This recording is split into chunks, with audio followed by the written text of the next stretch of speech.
حضرت بایزید بستامی کہتے ہیں کہ میں نے اپنی ماں کے آگے ہاتھ جوڑے، میں نے کہا امی تجھے راضی کروں یا رب کو راضی کروں؟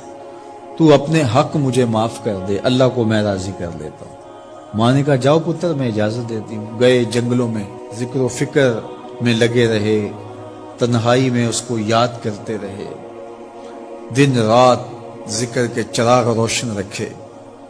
12 سال گزر گئے حق کی تلاش میں۔ ایک دن واپس بستام کے قریب سے گزر رہے تھے، خیال آیا چلتے چلتے ماں کو سلام کر جاؤں۔ دروازے کو دستک دینے لگے تو اس خیال نے ہاتھ روک لیا کہ ساری زندگی ماں کو سکھ تو دیا کوئی نہیں، اب دکھ بھی کیوں دینے لگے ہو؟ رات کا ایک پہر بیت گیا ہے، سردیوں کی لمبی رات ہے، ماں بستر میں لیٹی ہوگی، تیرے لیے اٹھے گی، دروازہ کھولے گی۔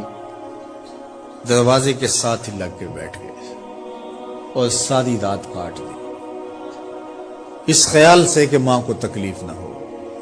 جب سحری کا وقت ہوا تو اندر سے جو نالی آتی تھی اس نالی سے پانی آیا، سمجھ گئے میری ماں تہجد کے لیے اٹھی ہے اور وضو کا پانی ہے، تو فوراً دروازے پہ دستک دی۔ اندر سے آواز آئی بیٹا بایزید میں ابھی آئی۔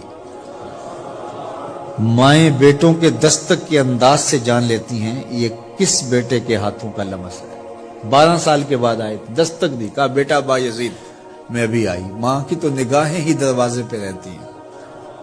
اللہ اکبر۔ کہتے ہیں کہ ماں نے دروازہ کھولا، 12 سال جنگلوں کی خاک چھانتے بیت گئی تھی، پراگندہ صورت، بکھرے ہوئے بال، پھٹے ہوئے کپڑے۔ میری ماں کی جب نگاہ میرے پہ پڑی تو اس کی چشمان سے موٹے موٹے آنسو ٹپکنے لگے اور اس نے ایسے ہاتھ پھیلا کے کہا مالک میرا بیٹا بایزید تیری طلب میں نکلا تھا، تو نے ابھی تک اسے اپنا قرب نہیں دیا۔ حضرت بایزید بستامی کہتے ہیں 12 سال کی ریاستوں سے جو کچھ نہیں ملا تھا ماں کے اٹھے ہوئے ہاتھوں سے مل گیا۔ میں نے کہا مالک میں تجھے کہاں ڈھونڈ رہا ہوں، تو کہاں موجود ہے؟ تو ماں باپ کی رضا اللہ کی رضا کا دروازہ کھولتی ہے۔ جن لوگوں کے ماں باپ ناراض ہیں اور وہ جا کے پیر صاحب کی خدمت کرتے ہیں اور میاں ماں کے قدم چومو، باپ کی ٹانگیں دباؤ، ان کی خدمت کرو، تمہارے پہلے مرشد وہ ہیں، ان کو راضی کرو، پھر کسی شیخ کامل کی صحبت میں آنا، دیکھو کیسے دل کی بند کھڑکیاں کھلتی ہیں۔ ایک مرشد تو ناراض کر آئے اور دوسرے مرشد سے تمہیں کیا ملے گا؟ تو راستہ یہیں سے کھلے گا۔